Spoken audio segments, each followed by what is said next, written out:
Morning, everybody. Welcome to Coffee and Craps with John from the Pro Craps channel over here on Casino Gaming TV. Good morning, good morning. Checking out some of the chats already coming in here, which is pretty cool. I see that we have Kevin's going to the beach with his kid. That's great. Gotta love that Hawaii weather, right? Is that where you are? You're in Hawaii? It's amazing. Anyway, good morning. We're gonna get into some cool stuff today, I think. I wanna jump into the announcement section really quick because I want to get to rolling as fast as I can here because I'm excited about what we're going to talk about today. From an announcement standpoint, we're going to, again, keep pumping it up. The DiceCon from Jeremy at Color Up, June 19th to the 21st. colorup.club/DiceCon. Get there, get registered. It's going to be a really cool event. It's going to be a lot of people, I think. So it's going to be a little crazy town. I'm actually in the middle of writing an app for Jeremy for the event that will let us basically track where everybody is. So it's going to be like a check-in app. So basically, I'm at the Flamingo. The tables are $25 minimums, and you can see where your friends, where the groups of people are. So I think that'll be kind of a cool thing for us to do, or for us to have at least. So that's coming hopefully soon as part of that event. So let me lock that up. What else do we have? I'm going to do. So last night I did a practice session, and I know like 4 of you came because it was midnight. And I'm doing more of this because I think I need to roll more. I need to just practice my tosses more. And the morning show that we do here is not the right venue to practice throwing. It takes too long between throws to get the dice set and get them going and actually have a session. So I always roll random in these morning sessions, and there's a couple of reasons for that. One is speed. I want to get more rolls in so you can see how strategies work. 2, I really believe that, wherever you stand on dice control, I don't really care.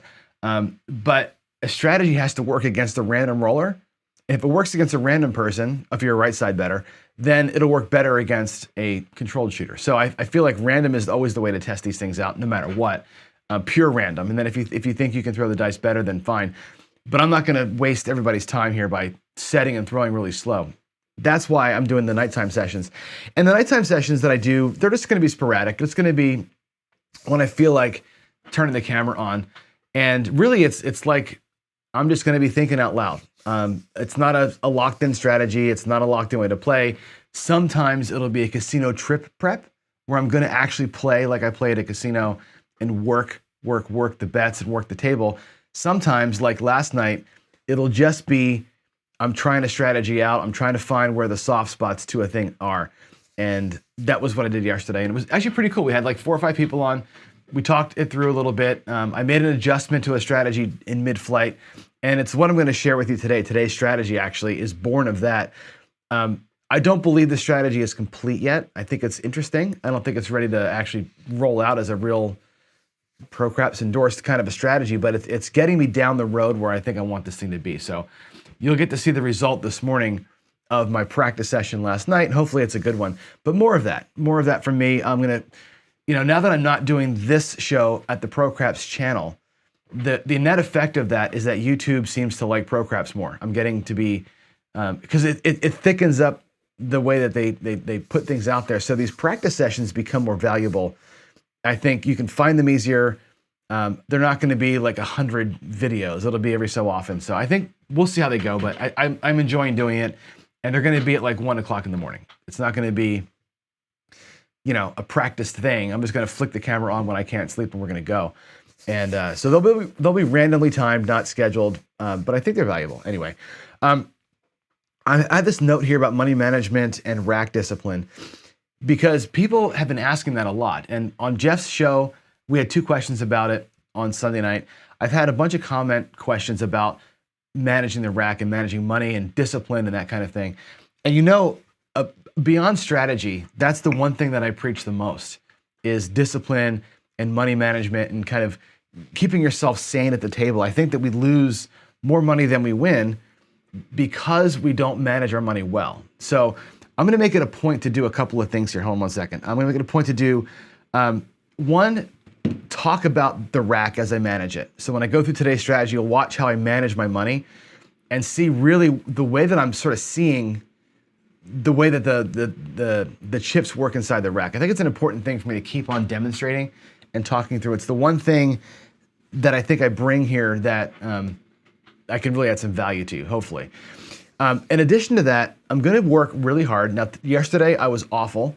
Yesterday I did not do the roll tracker like I should have. I set it up, I tracked one roll and didn't go back to it. Today, I'm going to be diligent about it. So in the chat, you all can scream at me and say, hey, you're not tracking your rolls.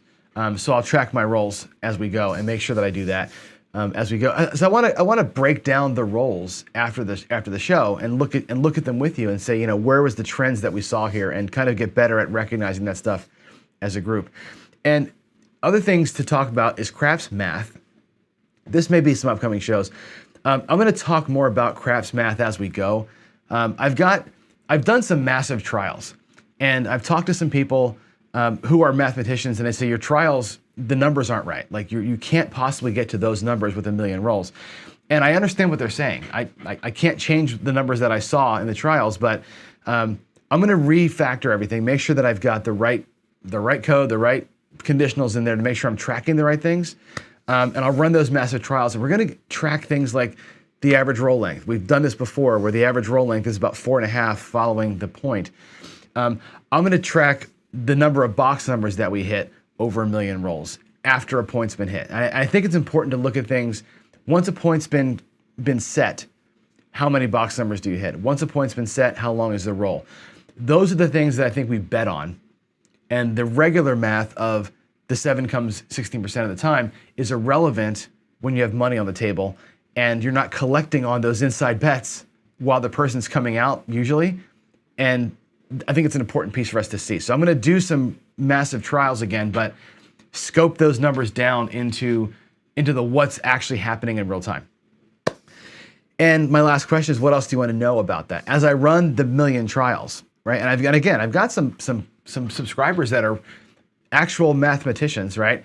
That will review the work that I do, obviously, because they want you to have the right information. They want me to give you the right information. They're always on me about you're doing it wrong, or I've added wrong, or whatever. So we have it's like a team, right? People, you all and them. It sounds like sometimes the math guys are against the place bet guys, but in reality, it's all one team, and that's how I look at this. So I'll take some of their feedback and some of their knowledge, and we'll use that where we can. So, all right, so that's the announcement side. Let's get into the strategy today. So what I'm going to run here is more of a phase 3 strategy. I'm going to roll this out like a phase 1 strategy. And what I mean by that is phase 1 is use your whole bankroll to get to some goal so you can play this more aggressive way. Use your bankroll, get to a goal, lock a profit, go after it. Today I'm going to run this strategy.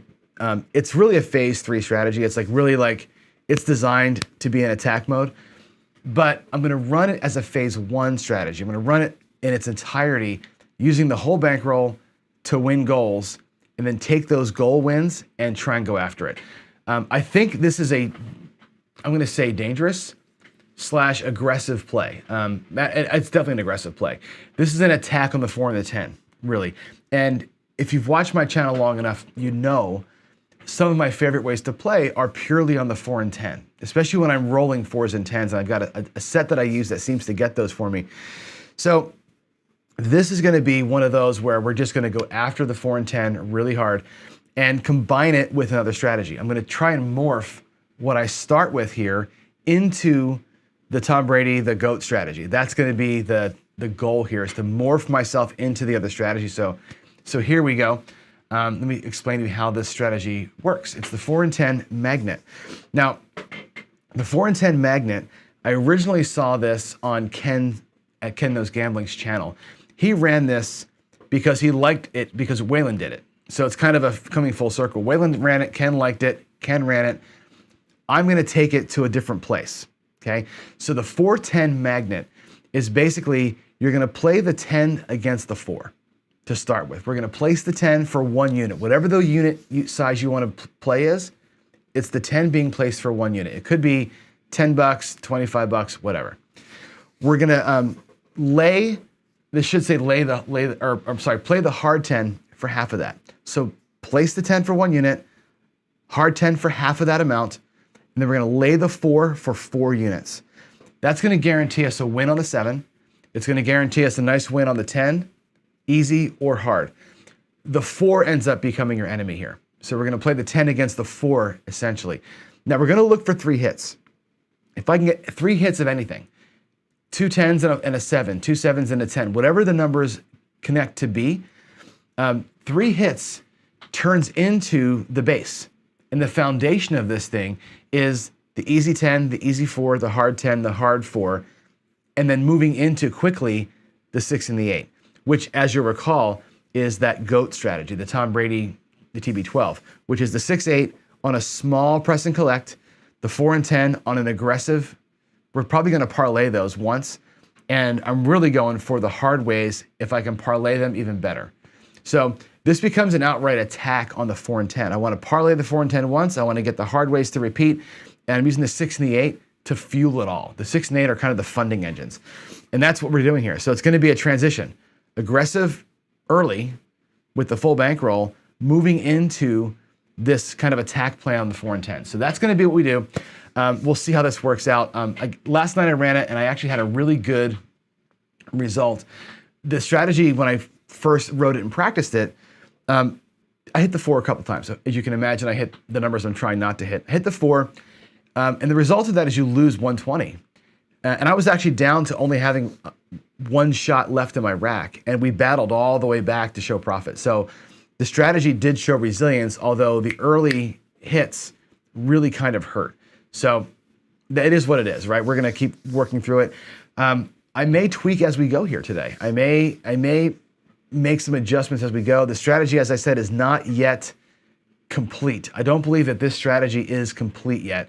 It's one of these things where I feel like it's got legs, but it's not right. So let's go to the table, and I'm going to hit the KPI version of our table. Not that one. Let's see. Let's go here. Can you see it now? There we go. There's the KPIs. All right. I'm going to try my best today to be good about keeping stats on the rolls. But before I do, I'm going to actually show you how this works and what the setup for it is. Now, I've got 5 shooters in my rack, as you can see right here. These 5 shooters are going to be used in this way. I got a little bit of lag in the camera, it looks like. Well, we've had really spotty internet the last couple of days, so we'll see how this works out. It's going to be $120 laying on the 4, $25 buy on the 10, and a $10 hard 10. Okay, and you know what I'm going to do? I'm going to take the roll tracker off screen. I think that that's really slowing my business down here. Let's go back to here. I wonder if that's making it the lag. Let's see here. Is that a little better? It's still pretty laggy. I'm just going to turn it off. Hold on one second. Let's turn this all the way off. I think what's happening is there's so much going on with the computer right now and our bad internet that the roll tracker is just bogging things down. Anyway, here's the setup. It's going to be $120 lay on the 4. It's going to be a buy 10 for 25. It's going to be a $10 hard 10. This is about half of this. Now, this is a lot of money that's out here. It's 120, 130, and 25 is 155. It's a bunch of cash out there. So I'm taking 5 cracks at it. And the way it's going to play out is this. If the 7 hits, I'll put the button up here. When the 7 hits, here's what happens. At 120 is going to win us $60. Okay? With that $60, what we're going to do, we're going to, of course, lose both of these bets. We'll lose $35 when that happens. I'll take the 10 and replace that hard 10. I'm going to take the quarter and replace my easy 10.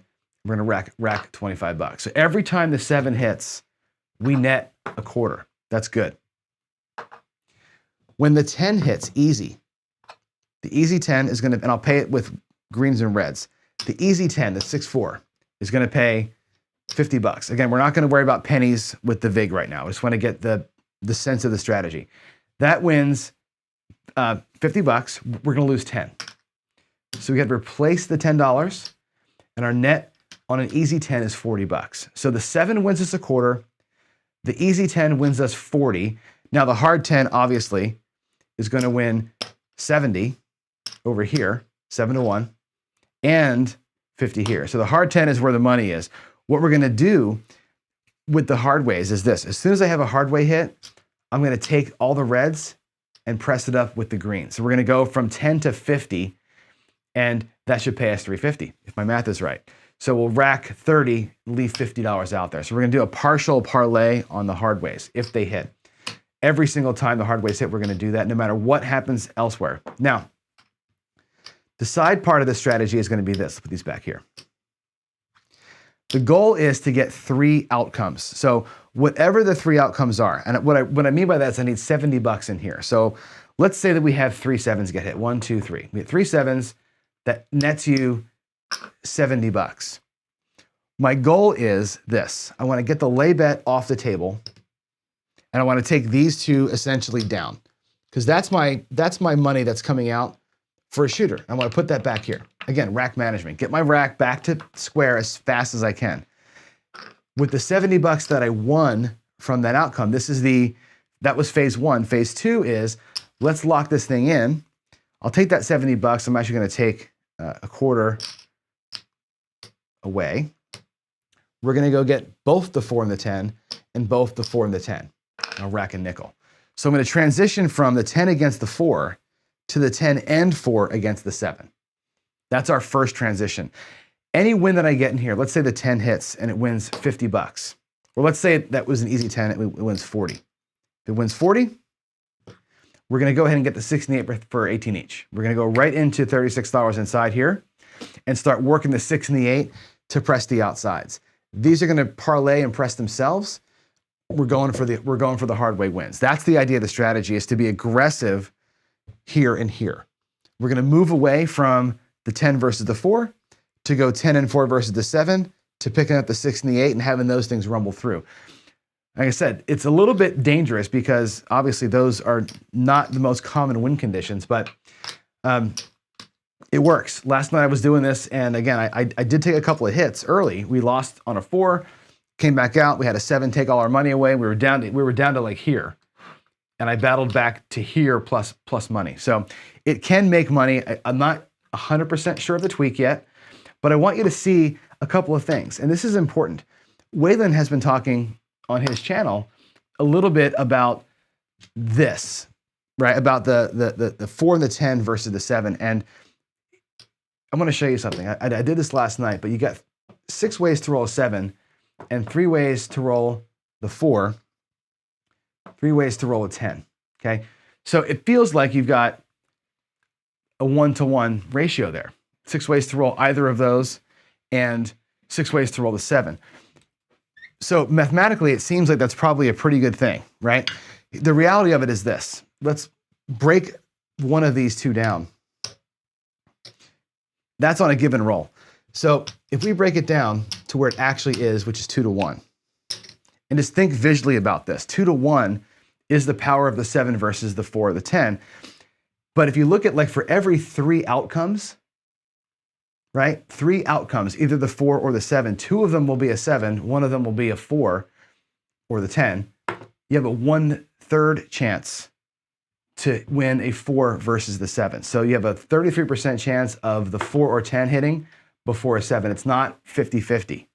It's a 33% chance. So you got to know that going in, that this is actually a 66% chance of having one of those two show up, not necessarily a 50% chance. So it's a little bit different when you look at it that way. It doesn't change the play, right? I'm still going to make the same plays here. Excuse me. But I just want you to know that it's not this perfect 1-to-1. The dice probabilities say that it's perfect 1-to-1, but actually what happens is with math, that's how it works out. So one of my mathematician friends gave me that insight. He's like, yeah, make sure you're talking about it this way. I'm like, that's 100% right. So here we go. We're going to ignore the puck. I don't care about the off and on. We're going to be on every single roll. Okay, so here we go. We're just going to run every single roll. And I'll put the lay lammer up here on the 4 so we don't forget that that's a lay.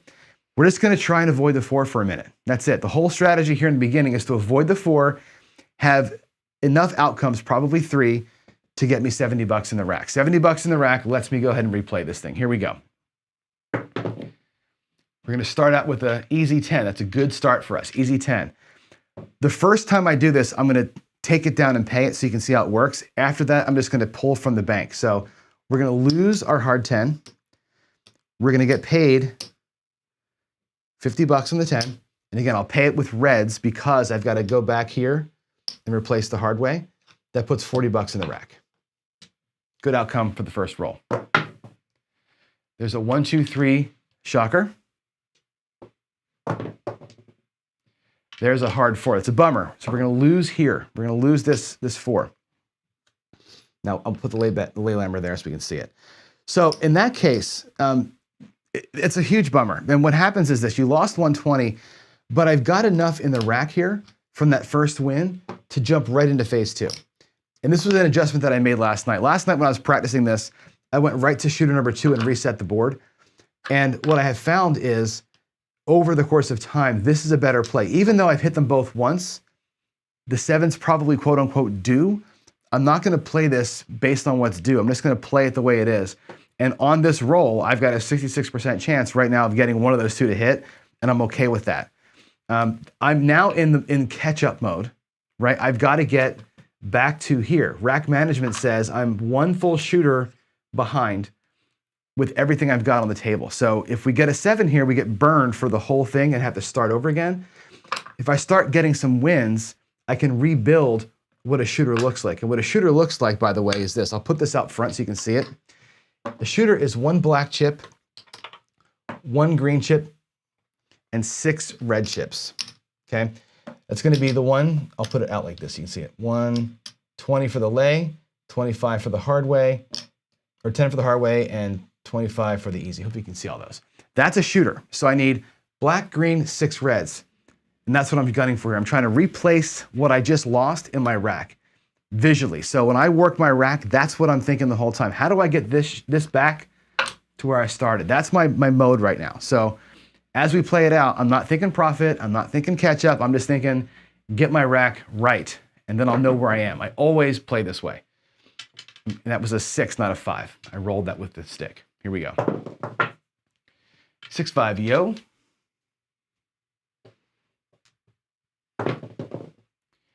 There's the 5-2-7. So it ends up not working at all, which is fine. We'll see how resilient this thing can be today. So we lost all but a nickel on the first shooter.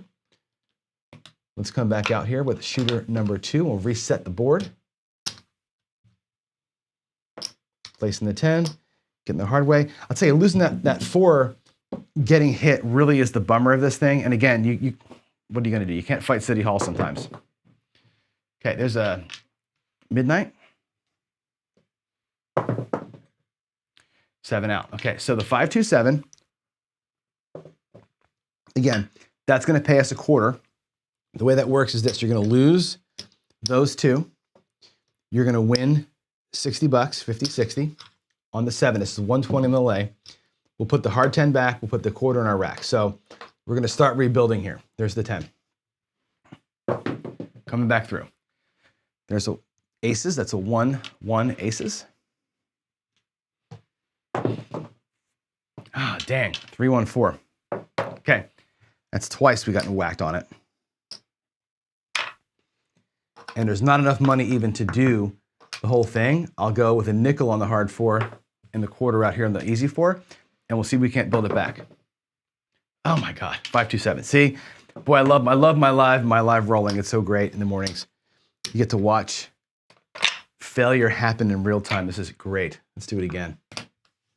This happened before though, right? I did this last night and the same exact thing happened. I just went down in flames early and we battled back. So let's see if we can battle back today.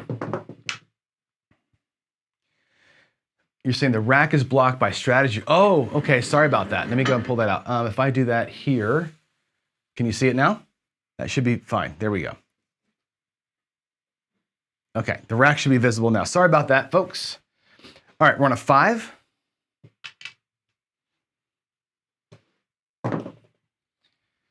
That's a 5-4-9. Nothing happening yet. 5-1-6. You can see the dice landing at least today, right? I got that part corrected. Another 5-1-6. 6-5 yo.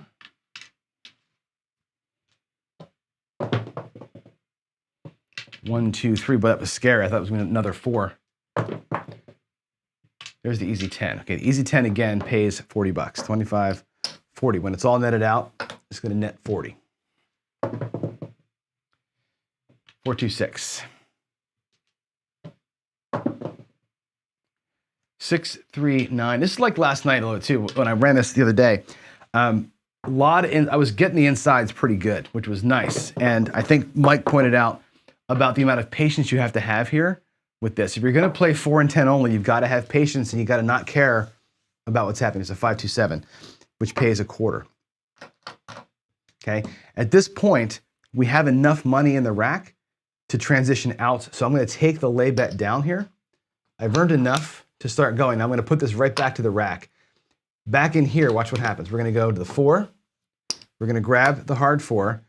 And what I've got here, if I put that money back in here, I have a black, I have a green, and I have 5 reds. I'm 1 red light of earning back the shooter that we lost before. And again, I'm always rebuilding that bankroll stack to make sure that we're going to be in all right position. 649. Now I just need to get a 4 or a 10 to hit and get us moving in the right direction if we can. Here we go. 639. Getting some good rolls today. Longer than I usually roll on these things. There's a 628. Again, this is a transition. There's a 7 out. Dang, we can't seem to get any traction here this morning. Okay, we're going to roll it through again. This one's not quite ready. It's missing a couple of reds. So we'll take another shooter from the rack. Go to the 10. Go to the lay. Put that back in there again. So we have to get our red chip in. Hopefully we can get some movement here. 617 right away. That'll pay us net of a quarter. Let's drop that in. There's the midnight.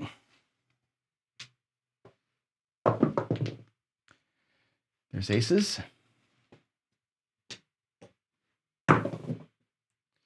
Four, 2, 6.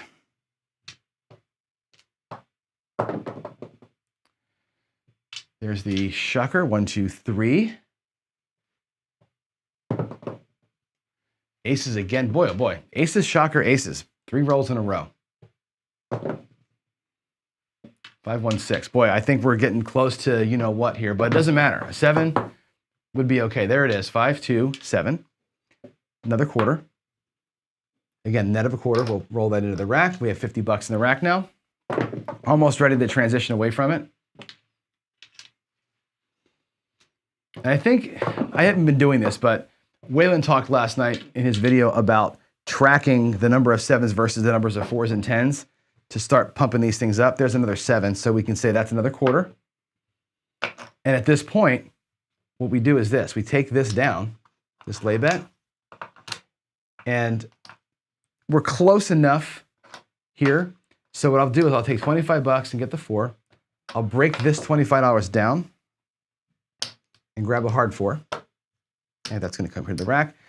And with this $25, we're going to go 6 and 8 for 12. Actually, I can do it for, yeah, I can do 6 and 8 for 18. I'll go 18 each and 6 and 8. I'm going to break this down.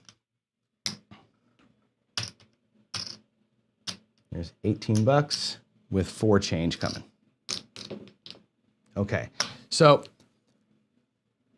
I used the winnings from those 3 hits, those 3 7 hits, to come back in, and now we're in the TB12. So I've transitioned from that to this, and that was always the goal here. Now we need to survive some 7s and get some hits. Now this is the point where you used strategy A to get to strategy B and pay for itself, and that's what I was hoping to do. So here we go. 3, 1, 4, easy 4. That's fine. That pays $40. Okay. Now at this point, we have options here. We could parlay this up, and I will do that. Again, when you're in this part of the strategy, it's time to be aggressive. So we're going to pay $40. I'm going to pump them each up by 10, like so. I'll take this 20 and take that to the rack. So we took half invested, half we saved. And I'm going to kind of go back and forth there. There's a 4, 2, 6. That's going to pay $21. Okay. On the 6 and the 8, again, we could press the outsides with that. I could press these up with that, or I could press them up with that. I'm actually going to take these, that 5 as pennies, and press these each up by 1 unit to go to 24. and get this back in the rack. Now my goal here is to get these two to 30 and just collect greens all day long. And then use the reds for other things. Here we go. If we can get it. 6-5 yo. That was a 6-5 yo, not a hard 10. There's a 4-2-6. That's awesome. 4-2-6. It's going to pay 28 bucks. I'm actually going to go ahead and pay with the green, so $28 on the $24 6. I'm going to make these both look like 30 now. So I'm going to take all this down here. We'll make that one look like 30. There's 3, 3. Make this one look like 30. And rack a little bit. Now, we're cooking with gas here, right? The 6 and the 8 are at 30 bucks. I'm gonna go ahead and color these out so I can get some nickels into the rack here. Doing good. These are gonna be on a collect system now. We're just gonna take a green and put the reds out, take a green and put the reds out if we keep hitting them. I really want the 4 and 10 to hit. I really want the hard ways to hit. If we can get a decent roll, this is where we want to be. This is the aggressive part of the strategy here. Let's get it. There's an easy 4. So the easy 4 here, we have what, 40 bucks on that? 35 bucks on that. That'll pay 70 bucks, okay?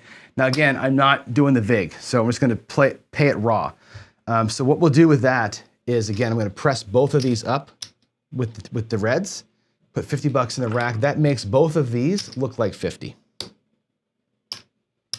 So now at 50 bucks on the ends, I still have just $10 in here. I haven't hit a hard way yet. I'm not gonna press those up until I see a hit. But we're set up pretty good. We got 50-50 out here, 30-30 in here. We're gonna collect good as these numbers start to roll. If we can get a little bit of a rhythm going here, we should be in good shape. And that's why I like this strategy. There's a $35 win here. So 25, 35 on the 8. And again, I'm gonna rack the quarter always on the 6 and the 8. Now I'll go here and pick those up to 15 each. It's gonna keep rolling that through if we can get that to keep happening. 6, 3, 9.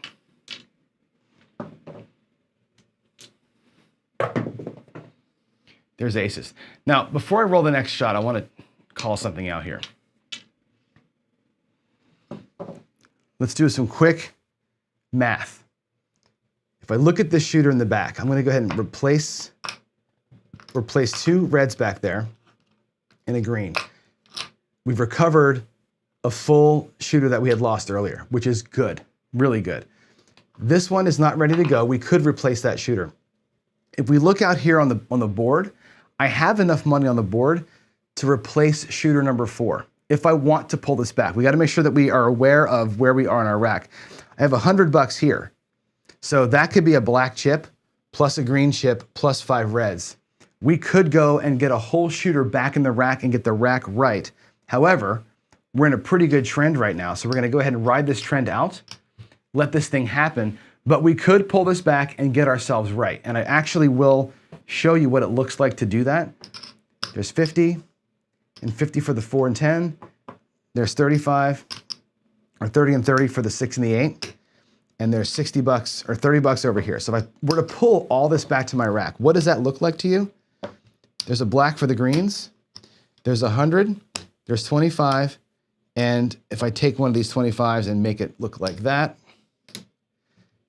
there is a whole nother shooter that I could put right here and get ourselves back with what we lost in that 4. So I have enough money out here to really come back in and get a whole shot put back in, and probably with this here in front, enough to get totally even if I pulled it all down, okay? You've got to know from a discipline standpoint and a money management standpoint, where are you right now? Where I am right now is I'm still 2 full shooters, that's 300 bucks behind, but I've got it here. Between this and this, I'm even. If I were to go, okay, shoot, I'm pulling it all down, I'm even. However, I feel like we're in a good rolling trend right now. I'm gonna go ahead and keep rolling this out and try and get the attack on if I can do it while I'm hot. Now I'm talking and I'm probably gonna throw big red here, but that's to be considered as you're playing this game. Where are you on the table? I could come back and be completely back to 0. We were down again to 2 shooters left in the rack. I've battled back already to be even. The strategy is resilient. When it works well like this, it's gonna be okay. There's the 7 we just talked about. That's what's gonna happen. So I will agree to lose the money because I was in attack mode here, but we could have very easily came back and replenished our entire rack there and gotten back to square. And that's a very, very important thing for us to see. I'm gonna take these whites and change them in real quick because I'm running out over here. All right, so in our rack, what we've got here is this. Now I want you to take a look at this. Normally, you're gonna come out with a shooter, 4 against the 10, to transition into the 4 and 10 against the 7. I have enough money in the front of the rack from that last run to just jump right into phase 2. So we actually can go right back into what was phase 2. I don't have enough money to do the 6 and the 8. I can get one of them, but not both of them. Maybe we'll take the 8 just for the hell of it. But I'm actually coming out, skipping phase 1 here because I've got phase 2 money set up from the previous shooter. I'm gonna work this that way and see if we can't make this thing work out for us. We'll see what happens. Ah, dang it, it's a 7. So we didn't. We had 2 7s back to back, by the way. So that didn't work out. But you see what I'm doing here in the rack. I'm trying to work the money that I've got and get this thing rolling. Here we go. We're gonna come back out with a clean shooter.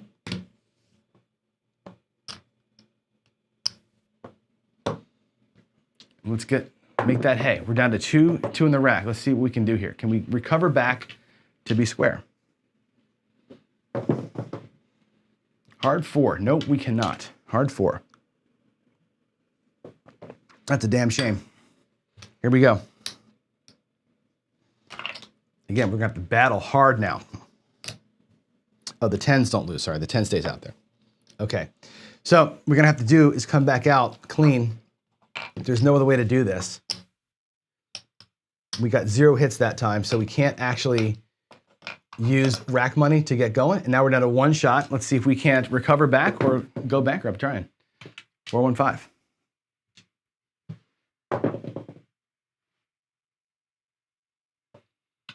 There we go with a 3-2-5. Oh my God, 1-3-4. So we've hit the 4 more than we hit the 10 today. So unfortunately, I picked the wrong side of the table to bet on. That's gonna happen, I guess, right? Nothing you can do about it. We're gonna have to go here. I don't have enough money in the rack to fight. And now we're actually down to bankruptcy state, right? We're down to where we can't play anymore if I have another 4 happen. That rolled. Oh, in the rack, up in the rack. 3-2-5. Oh, no. No, no, no, no. Look at that. Another one. Okay, well, did not work at all in this session. So we're still here. We're gonna go back and try and fight through it. All we can do is take the money we have left and get out there. Let's go with a $24 6 and 8.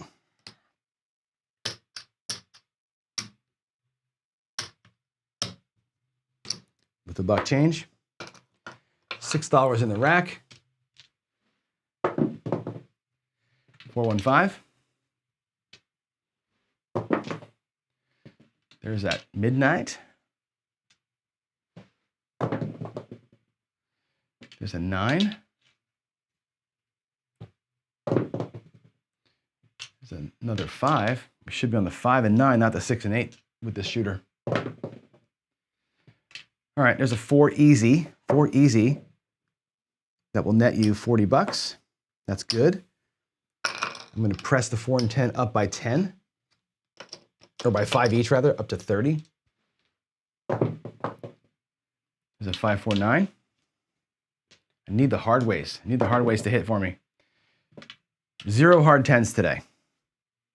I had 2 hard 4s when I was on the 4. There's a 7 out, which takes everything. So we have bankrupted ourselves, which is super fun to do, with fake money. It's all good.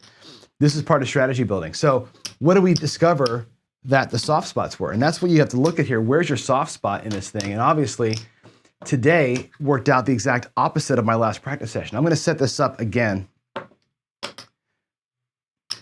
Another shooter here. I'm gonna run through it again. Soft spots are this. The 4 hitting too often. Today, the 4 was our enemy. Usually the 4 against the 10 You're not going to get picked off that many times. We got picked off on this four times today, which is not normal, right? That's a breakage of what you would expect. We only hit the 10, I think, twice all day. No hard ways on the 10 all day.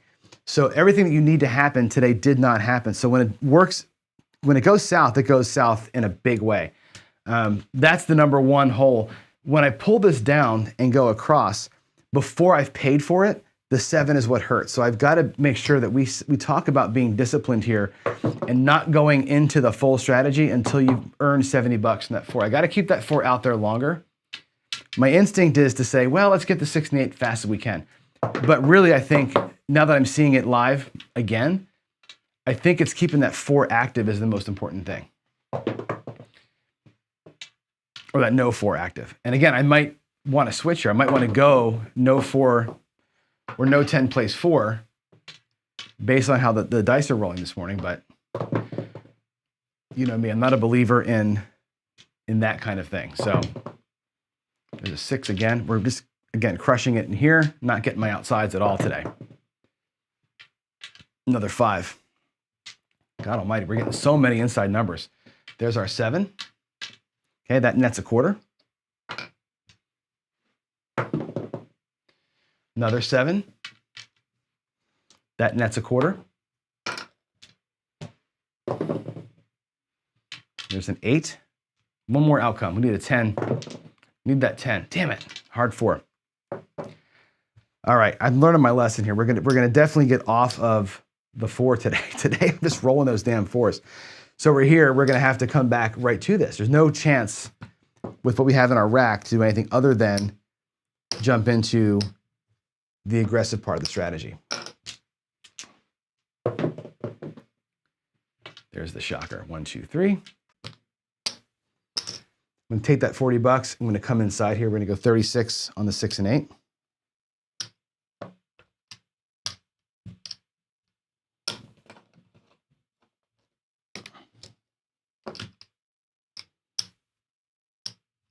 Okay. Transition to over. Can we make this work? There's a 8, and they'll pay 21. And just like last time, what I'm going to do is I'm going to press up out here. We're going to press in here.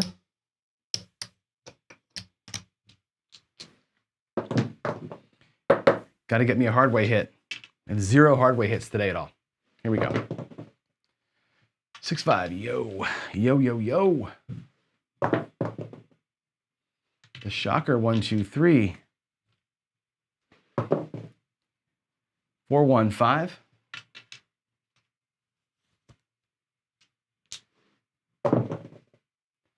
Another 1, 2, 3 shocker. Come on. Help a brother out here. There's a 9. Telling you what, we're getting 0 help today. 7 out. Oh my God. Okay, that's it. We're gonna have to call it here. This strategy bombed in every way a strategy can bomb today. It's not what I wanted to see, but that's the truth. Let's come back and talk about it.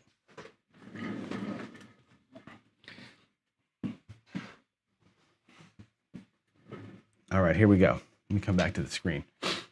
Let's go to this screen here. We can see not that one. We'll go to this one. Okay. Wasn't great, was it? And that's fine. I'm going to take a look at some of the chats we have here. So Skill's talking about the golden. Oh, you're talking about you guys have already moved on because my rolling was so bad. You just went, screw it. Not a good day. So let's get my coffee here. I like part of this, right? This is one of those things where a strategy seems good on paper and it just doesn't work well. Ka-ching, ka-ching saying this works better on a DI, for sure, right? If you set the dice and you can actually roll outside numbers, you're gonna be okay. The problem is, and what I found when I was first rolling last night, a couple things. One is, if you're on a set that you're gonna get 4s and 10s with, you don't wanna lay the 4 against the 10 because you're gonna get them both, more often than I even did here. Today was an outlier. We hit that 4 at least twice as often as the 10. I think I hit the 4 5 or 6 times and kept knocking myself off. And we never really did hit the 10s. The 10s almost never came today. It was one of those things where the skew of the results just really hammered the strategy. When you're and again, you're picking a smaller target, right? You're saying, I'd rather play against the 3 ways to roll a 4 versus the 6 ways to roll a 7. That's the genesis of the strategy. It just didn't work, right? What Waylon does with this is he would then go ahead and ladder that 4 up, right? You hit the 4, you ladder it up, hit the 4, ladder it up. So when it does come, you end up making that money back. I didn't do that. We have a short bankroll here. I said, we're gonna go 5 shooters and stay strict to strategy on the shooters. And that's kind of what I did. And it ends up hurting you in the long run when you get the bad outcomes. So we had terrible outcomes today. I still like the idea of that strategy, but I'm 100% sure that that's not the way to play it, right? So I think it deserves more practice. I'll probably bring this out again tonight or tomorrow night and do some more practice rounds with it. Between this and the crossbow, I think we're on the cusp of something okay, but we're just not there yet, right? And hopefully me rolling this out live and seeing where the holes are in real time helps us to figure out what the next play is going to be. What's the next tweak to it to make it right? It could be a little bit of a hard way protection on the 4. It could be laying something else besides the 4. Lots of ways to go there with that for sure. So I think, I don't know, it could be even a back wall lay type of situation while you're playing the 4 and 10. I mean, we could go there. So we're going to go ahead and run through this again tonight. Maybe I'll roll this out again in the morning, and I want to just kind of maybe tweak this strategy throughout the rest of this week with us. Between this one and the crossbow, I think we're, like I said, we're onto something okay. We're just not there yet. And rather than me working in my mad scientist lab and coming up with, here's the perfect way to play, maybe it's more fun to watch as we go through this as a group and see kind of what is the best way to play a strategy like this in real time. So yeah. There we go. Yeah, the dice gods are using me as an example. You know what, though? Vince, you're joking, I know, but you're right. You're right. And I happen to have this propensity to find the hole, right, when I roll. It's good because I can tell you all day long, play the 10 against the 4. You're going to win 3 10s. You're going to win, you're going to be okay. Move up, and then when you're in the other position, I can tell you all day how great it's going to be. But you got to see a bad roll. You got to see where those soft spots are. We can say, the strategy's got a soft spot. You probably won't hit it. If you watch other channels, I'm not going to name names here, but you watch other channels where they say, here's the strategy, and they lay it out for you, and they say, when this happens, you're going to win this. When that happens, you're going to win this. When this happens, you're going to win that. Once in a while, you're going to lose over here. And that's the end of the video. They never roll the dice. They just tell you how it's going to work. I think if you don't see the dice roll in this thing, how the hell can you make a decision on a strategy being good or bad, right? I think that's why I love doing this here. So I think it's pretty fun. So Kevin, you're right. And remember, there's no come out here, right? Here's the thing. There's no come out. I'm on all the time. I could put the hard 4 out there to protect that lay 120. I could. How much would I need for that? I would need probably $20 at least on that. Yeah, $20 in the hard 4. And then what happens is every 7 that rolls, what happens is right now on the 7, we're getting a quarter. If I do the hard 4 lay on a 7, that earns you $5. You're going to win 25 and lose the 20 on the hard 4. You end up reducing the power of the 7 when you do that to $5 on a win. I like getting the $25 when the 7 comes out. I don't like losing it on the 4. So there's something to be said there. Maybe it's more of a traveling lay kind of a thing. Maybe it's more where you're just kind of moving the lay bet around to kind of dodge what just came out. Maybe that's a better way to do it. I'm not sure if there's any math behind that, but that feels like the lay or the hard 4 to protect the big lay. I'm not sure that that's going to be good math on this one. So anyway, there we go. All right, and the cheese. I love the reality check. Yeah, it's a reality check. You have to, and what I did here, by the way, we went through, I don't know how many rolls, probably 60 rolls, probably more than that, probably 100 rolls. That simulates 2 hours at a casino, at least 2 hours at a casino. That's more action than you're probably going to see at your buy-in. Good to see that, I think, for sure. I wish that my computer was able to handle the, was able to handle the roll tracker, because that lag we had there was so bad I couldn't even do it. So that would have been nice to have seen the distribution of numbers there on that, but we didn't get there. All right, let's go. I got to get to work. It's 9 o'clock. Y'all are awesome. Thank you again for jumping to the new channel. We've got 23 people here today, a little less than yesterday.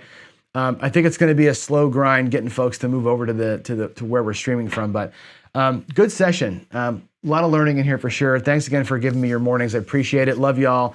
God bless everybody. I'll see you tonight, maybe for practice, but for sure tomorrow morning. Have a great day.